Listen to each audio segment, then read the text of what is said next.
Inner fender, as a bunch of people tell you to do.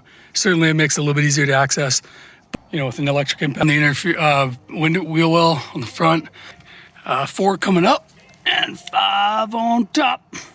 And so that'll let you slide out the front wheel well from inside. There's one also on the bottom of this little flap here, but actually I would just leave it. And you're gonna see I'm just gonna loosen that in the inner wheel well on the front, 4 coming up and 5 on top. And so that'll let you slide out the front wheel well from inside. There's one also on the bottom of this little flap here, but actually I would just leave it.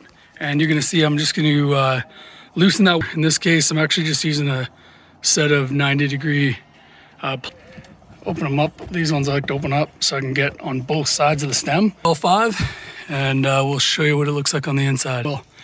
And check that out. That is